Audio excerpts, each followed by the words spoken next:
dari kelompok 5. Di sini kami akan menyampaikan materi tentang strategi pemasaran dalam agribisnis. Untuk lebih lengkapnya, yuk simak video ini. Baik, langsung saja pada materi pertama yang akan disampaikan oleh saya sendiri, yaitu tentang manajemen pemasaran. Di sini ada konsep, yaitu konsep pemasaran dalam tingkat nyata, yang berarti konsep menekankan pentingnya penerapan konsep pemasaran secara praktis dalam dunia nyata, bukan hanya teori. Koordinasi, yaitu kegiatan pemasaran harus terkoordinasi dengan baik di seluruh aspek bisnis, bukan bekerja sebagai terpisah. Yang ketiga ada eksekutif pemasaran, yaitu eksekutif pemasaran yang memegang peran penting dalam perencanaan perusahaan, bukan hanya bagian pelaksana. Selanjutnya ada perencanaan produk yang meliputi pengembangan produk baru, modifikasi produk yang ada, dan strategi penetapan harga. Yang kedua ada seni dagang, meliputi strategi pemasaran yang kreatif dan menarik seperti branding, desain, dan komunikasi. Yang ketiga ada periklanan, yaitu strategi untuk mempromosikan produk melalui media massa seperti televisi, radio, dan internet. Yang keempat ada promosi penjualan, yaitu promosi yang langsung ditunjukkan kepada konsumen seperti diskon, hadiah, dan program loyalitas. Yang kelima ada riset pemasaran, yaitu memahami target pasar, tren pasar, dan kebutuhan konsumen melalui penelitian dan analisis data. Selanjutnya yang keenam ada pengendalian dan analisis penjualan, yaitu memantau dan menganalisis kinerja penjualan. Yang kedelapan ada peramalan penjualan, yaitu memprediksi penjualan masa depan berdasarkan data historis dan tren pasar. Selanjutnya yang kesembilan yaitu saluran distribusi, yaitu memilih dan mengelola saluran distribusi yang tepat untuk menjangkau konsumen target. Selanjutnya yang ke-10 ada daerah, menentukan wilayah geografis yang akan menjadi fokus pemasaran.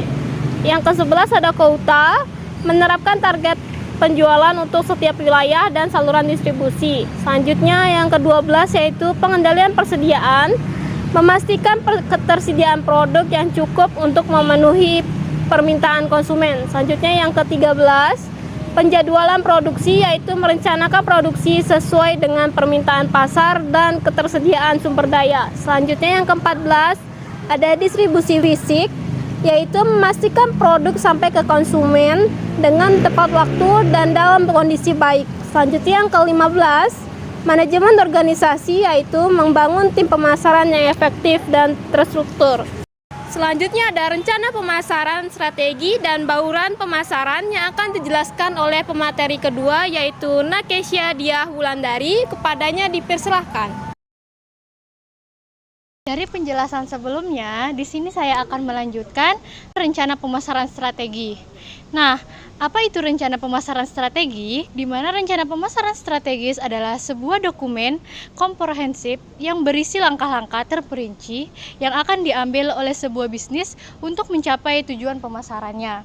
Di antaranya bauran pemasaran atau marketing mix, merupakan serangkaian alat-alat pemasaran yang dapat diolah dan mengakibatkan meningkatnya penjualan perusahaan. Alat pemasaran tersebut merupakan variabel produk, harga, distribusi, dan promosi. Untuk meningkatkan penjualan, perusahaan perlu mengkombinasikan variabel dalam bauran pemasaran. Adapun unsur dalam bauran pemasaran, pertama yaitu produk, yaitu kombinasi barang dan jasa yang ditawarkan perusahaan kepada pasar sasaran. Yang kedua yaitu harga. Harga yaitu jumlah uang yang harus dibayarkan pelanggan untuk memperoleh suatu produk. Yang ketiga yaitu distribusi. Distribusi adalah kegiatan perusahaan yang membuat produk tersedia bagi pelanggan sasaran. Keempat yaitu promosi. Promosi yaitu aktivitas yang menyampaikan manfaat produk dan membujuk pelanggan membelinya. Selanjutnya ada penelitian pasar dan strategi segmentation, targeting, dan positioning yang akan dijelaskan oleh pemateri ketiga, Astrid Mardiatun. Kepadanya dipersilahkan. Selanjutnya saya akan membahas mengenai penelitian pasar. Jadi penelitian pasar ini sangat bermanfaat untuk kita sebagai pembisnis dalam memahami beberapa hal. Yang pertama itu kebutuhan dan daya beli dari konsumen, di mana Sebelum kita membangun bisnis, kita juga perlu tahu nih, konsumen ini sebenarnya membutuhkan produk atau barang jasa seperti apa sehingga kita dapat memenuhi kebutuhan dari konsumen tersebut. Lalu, daya beli. Konsumen adalah kemampuan seorang konsumen untuk membeli barang atau produk yang kita punya. Yang kedua, itu ada persaingan, di mana penelitian pasar ini bermanfaat untuk kita mengetahui atau untuk mengenal kompetitor kita. Nah, dengan mengetahui apa yang dilakukan kompetitor, seperti mungkin penetapan harganya atau produk seperti apa yang mereka jual. Nah, dengan mengenal kompetitor ini, kita bisa mengembangkan ataupun menciptakan strategi yang tepat agar kita mampu bersaing dengan kompetitor lainnya. Yang ketiga, itu ada tren pasar. Penelitian pasar sangat bermanfaat untuk kita mengetahui bagaimana tren pasar, di mana yang kita tahu bahwa pasar itu bersifat dinamis. Nah, dengan kita mengetahui tren pasar ini, memungkinkan bisnis yang kita punya ini tetap relevan dan juga kompetitif di lingkungan yang terus berubah. Yang keempat, itu melihat citra produk di pasar. Nah, penelitian ini dapat mengungkapkan kekuatan dan kelemahan produk kita yang ada di pasar, seperti kualitas dari produk kita, mungkin juga dari kemasan yang kita punya ataupun layanan dari produk yang kita miliki. Dengan melihat citra produk ini, dari kekurangan yang kita punya tadi, kita bisa meningkatkan kualitas dari produk kita ataupun layanan dari produk. Selanjutnya, saya akan membahas mengenai strategi STP atau Segmentation, Targeting, dan Positioning. Yang pertama, itu ada segmentation, di mana kita mengelompokkan pelanggan ke dalam segmen-segmen ataupun kategori berdasarkan dari karakteristiknya, kebutuhannya, dan juga pendapatan dari konsumen. Yang kedua ada targeting, di mana kita menentukan target utama atau yang menjadi prioritas dari produk yang kita tawarkan. Yang ketiga itu ada positioning atau penentuan posisi. Positioning ini adalah proses menciptakan citra atau persepsi kita. Jadi kita mikirin nih, sebenarnya apa sih yang diinginkan konsumen terhadap produk yang kita punya dibandingkan dengan milik kompetitor lain. Sekian dari saya. Selanjutnya ada keputusan mengenai produk dan tahap pengembangan yang akan dijelaskan oleh pemateri keempat, Vidya Dwi Lestari. Kepadanya dipersilahkan.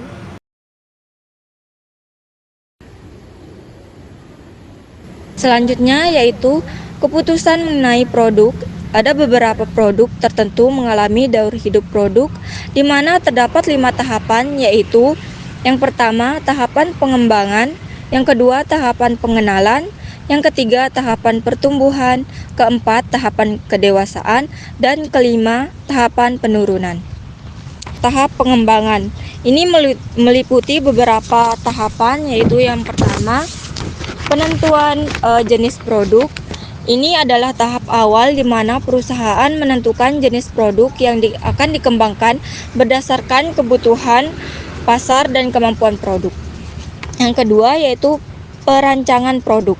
Pada tahap ini, perusahaan merancang produk berdasarkan spesifikasi teknik dan estetika.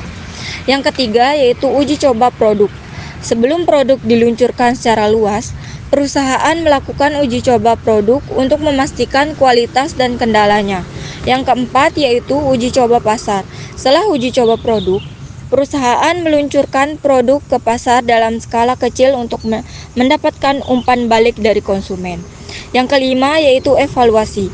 Berdasarkan umpan balik dari uji coba pasar, perusahaan mengevaluasi kinerja produk dan melakukan penyesuaian jika diperlukan. Selanjutnya ada tahap pengenalan, tahap pertumbuhan, dan tahap kedewasaan yang akan dijelaskan oleh pemateri kelima, yaitu Raden Roro Berlian Putri Priambodo. Kepadanya dipersilahkan. Setelah tahap pengembangan produk, ada tahap pengenalan produk yang dimulai dari produksi. Ini adalah awal perjalanan produk. Perusahaan baru saja menyelesaikan pengembangan produk dan siap untuk memproduksinya secara massal. Yang kedua, ada jumlahnya yang sedikit. Pada tahap ini, permintaan pasar masih belum besar. Perusahaan memproduksi produk dalam jumlah kecil untuk menguji pasar dan melihat respon konsumen. Yang ketiga, ada penawaran ke pasar. Produk akhirnya resmi diluncurkan ke pasar. Perusahaan akan melakukan promosi awal untuk memperkenalkan produk kepada konsumen. Harganya yang cenderung murah. Strategi harga pada tahap ini adalah penetrasi pasar. Harga rendah bertujuan untuk menarik konsumen dan membangun paksa pasar dengan cepat. Yang kelima, ada promosi. Promosi pada tahap ini sangat penting untuk membujuk konsumen mencoba produk baru. Yang keenam, ada analisis respon pasar. Perusahaan dengan cermat memantau respon pasar terhadap produk. Data penjualan, umpan balik konsumen, dan analisis kompetitif digunakan untuk menilai keberhasilan produk. Selanjutnya ada tahap pertumbuhan. Yang pertama ada produk relatif diterima di pasar. Nah, produk mulai diterima dengan baik oleh konsumen, permintaan meningkat, dan penjualan mulai naik. Terus yang kedua ada jumlah produksi yang mulai banyak. Perusahaan meningkatkan produksi untuk memenuhi permintaan yang meningkat. Yang ketiga, cenderung meningkat terus. Pertumbuhan penjualan terus berlanjut. Perusahaan mungkin perlu memperluas kapasitas produksi dan meningkatkan efisiensi. Yang keempat ada harga mulai berkembang. Perusahaan mungkin menaikkan harga sedikit demi sedikit karena permintaan meningkat dan nilai produk meningkat. Yang kelima promosi. Promosi terus berlanjut pada tahap ini, tetapi fokusnya bergeser dari membangun kesadaran merek ke membangun loyalitas pelanggan. Keenam ada jumlah penjualan meningkat. Penjualan mengalami peningkatan yang signifikan. Perusahaan mulai mendapatkan keuntungan. Yang terakhir ada mulai memikirkan inovasi. Perusahaan mulai memikirkan cara-cara untuk meningkatkan produk, menambah fitur baru atau mengembangkan varian baru untuk mempertahankan keunggulan kompetitif. Terus ada tahap kedewasaan. Yang pertama, penjualan tinggi. Produk telah mencapai puncak popularitasnya. Terus penjualan mencapai titik tertinggi dan mulai stabil. Yang kedua ada tingkat persaingan yang tinggi. Pasar menjadi jenuh dengan produk serupa. Persaingan semakin ketat dan perusahaan terus bersaing untuk mempertahankan pangsa pasar. Yang ketiga mulai ada kejenuhan konsumen. Konsumen sudah familiar dengan produk dan mulai mencari alternatif yang lain. Terus yang keempat ada memungkinkan terjadi sedikit penurunan. Penjualan mulai melambat dan mungkin mengalami penurunan kecil. Yang kelima, promosi gencar. Perusahaan meningkatkan upaya promosi untuk melawan persaingan dan mempertahankan pangsa pasar. Yang keenam, ada inovasi mutlak diperlukan. Perusahaan harus berinovasi untuk tetap kompetitif.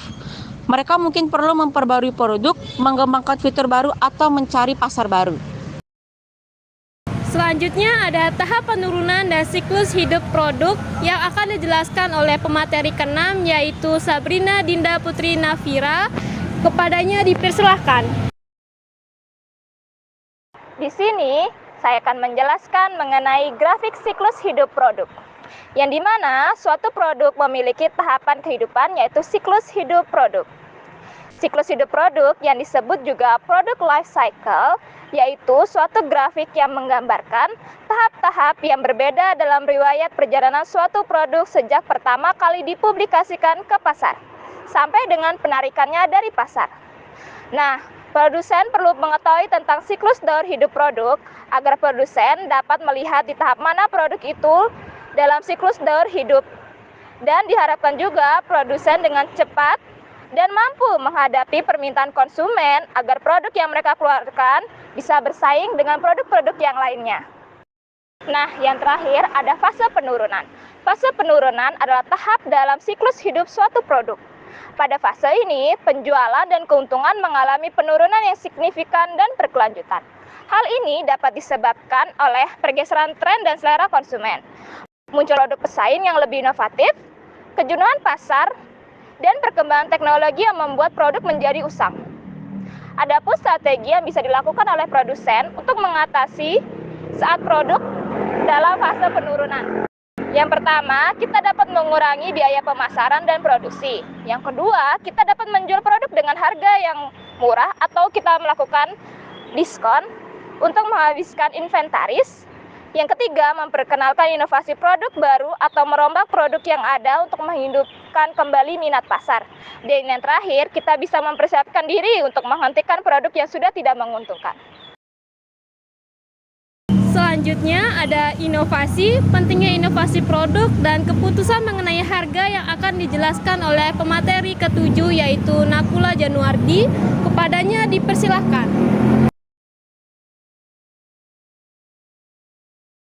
Baiklah, saya akan menjelaskan materi selanjutnya yaitu tentang inovasi. Inovasi adalah sebuah perubahan yang baru berupa ide, gagasan, praktek, atau objek benda yang sifatnya spesifik, disengaja melalui program yang terencana dan dirancang untuk mencapai tujuan tertentu. Inovasi terbagi menjadi beberapa macam jenis seperti menciptakan produk baru, memperbaiki produk lama, menambah manfaat produk lama, dan mengganti merek dagang serta membuat berbagai ukuran kemasan. Yang selanjutnya yaitu pentingnya inovasi produk. Ada beberapa poin mengapa inovasi produk bisa jadi sangat penting, yaitu seperti produk mempunyai daur hidup. Pentingnya inovasi produk terletak pada kemampuannya untuk memperpanjang daur hidup dan menjaga relevansi di pasar. Selanjutnya, produk akan menentukan laba. Inovasi produk yang efektif dapat menciptakan produk yang lebih menarik, berkualitas tinggi dan relevan dengan kebutuhan konsumen sehingga meningkatkan penjualan. Yang selanjutnya, produk baru sangat penting bagi pertumbuhan. Dengan menghadirkan produk baru, perusahaan dapat memperluas portofolio mereka dan meningkatkan daya tarik merek. Konsumen semakin selektif. Dengan banyaknya pilihan yang tersedia di pasar, konsumen kini lebih cermat dalam mempertimbangkan kualitas, nilai, dan relevansi produk sebelum membeli produk. Inovasi menjadi kunci untuk menarik perhatian konsumen yang dimana produk yang inovatif menawarkan solusi baru, fitur yang lebih baik, atau pengalaman pengguna yang lebih memuaskan. Nah, selanjutnya ada pertimbangan lingkungan dan sumber daya. Di mana dalam inovasi produk, kini konsumen dan regulasi semakin menuntut perusahaan untuk bertanggung jawab secara ekologis. Inovasi produk yang ramah lingkungan tidak hanya memenuhi tuntutan pasar, tetapi juga dapat mengurangi dampak negatif terhadap lingkungan, seperti mengurangi limbah dan emisi karbon. Materi selanjutnya yaitu keputusan mengenai harga. Harga bisa ditetapkan berdasarkan 1. Biaya, kedua return of investment atau laba atas investasi. Ketiga, penetapan harga bersaing. Keempat, daya serap pasar. Kelima, ada potongan harga. Keenam, penetapan harga merugi. Selanjutnya, penetapan harga psikologis. Terakhir, penetapan harga bergengsi. Selanjutnya ada keputusan mengenai promosi, keputusan mengenai tempat, distribusi fisik, dan distribusi pasar yang akan dijelaskan oleh pemateri ke-8 yaitu Nilusri Arkiti Arkita Dewi. Kepadanya dipersilahkan. Jadi di sini saya akan menjelaskan tentang materi terakhir yaitu tentang iklan. Iklan adalah bentuk komunikasi pemasaran yang bertujuan untuk mempromosikan produk, layanan, atau ide kepada khalayak luas dengan harapan mempengaruhi tindakan mereka seperti melakukan pembelian atau meningkatkan kesadaran. Jadi contoh iklan berdasarkan media yang pertama yaitu media cetak. Ada koran, majalah, dan poster. Yang kedua ada selebaran, yaitu seperti brosur. Yang ketiga ada media elektronik seperti TV, radio, internet. Pengertian personal selling.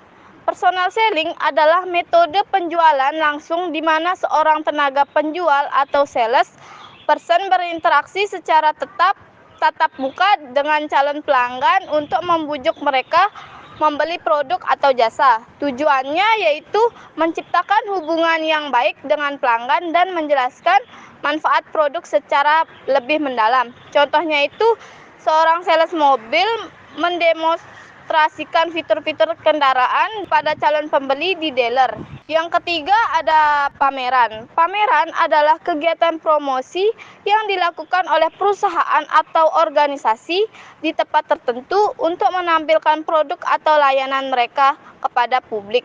Contohnya itu pameran buku di mana penerbit memamerkan buku-buku terbaru mereka dan menawarkan diskon khusus dan mengadakan acara seperti bedah buku atau sesi tanda tangan penulis. Yang keempat yaitu ada tester atau sampel produk. Tester adalah produk dalam ukuran kecil yang diberikan kepada calon konsumen secara gratis untuk dicoba. Tujuannya agar konsumen dapat merasakan dan mengevaluasi produk tersebut sebelum memutuskan membeli versi penuh. Contohnya itu kayak di kosmetik. Konsumen kan diberikan sampel kecil dari parfum atau krim wajah untuk mencoba sebelum memutuskan untuk membeli ukuran penuh produk tersebut. Selanjutnya ada distribusi fisik. Distribusi fisik merupakan bagian dari pola distribusi pemasaran. Distribusi fisik dapat dipandang sebagai sistem pendukung program pemasaran organisasi. Namun, distribusi fisik yang efisien juga dapat menjadi alat pemasaran yang ampuh dan menciptakan keunggulan kompetitif. Jadi, distribusi fisik itu adalah pemindahan barang jadi dan produk dari pusat distribusi perusahaan menggunakan jaringan pemenuhan e-commerce ke pengguna akhir. Distribusi fisik mencakup pergudangan, kontrol inventaris, pemrosesan pesanan, pemenuhan retail, dan pengiriman di antara tugas rantai pasokan e-commerce lainnya. Selanjutnya ada distribusi pasar. Distribusi pasar berkaitan dengan milik dan pengawasan produk dalam proses pemindahan kepada konsumen serta berkaitan juga dengan pelaksanaan fungsi-fungsi pasar. Fungsi-fungsi pasar ini diperlukan untuk menjamin kelancaran aliran barang atau jasa ke produsen ke konsumen dengan efisien. Pelaksanaannya melibatkan koordinasi berbagai pihak, mulai dari produsen, distributor, pengecer, dengan tujuan memenuhi kebutuhan konsumen secara cepat waktu dan dalam jumlah yang memadai. Inti dari pengertian distribusi pasar yaitu proses penyaluran produk atau jasa dari produsen ke konsumen akhir melalui berbagai saluran distribusi. Tujuannya untuk memastikan bahwa produk atau jasa tersebut tersedia di tempat yang tepat, pada waktu yang tepat, dan dalam jumlah yang sesuai untuk memenuhi permintaan konsumen. Distribusi pasar mencakup aktivitas seperti penyimpanan, transportasi, pergudangan, serta pemilihan perantara seperti grosir, pengecer, atau distributor. Tujuannya yaitu memperluas jangkauan produk, meningkatkan ketersediaan produk bagi konsumen, dan mengoptimalkan pengiriman produk dengan efisien. Sekian, terima kasih. Sekian video presentasi dari kelompok 5. Terima kasih kepada teman-teman yang sudah menonton dari awal sampai akhir. See you. Bye-bye.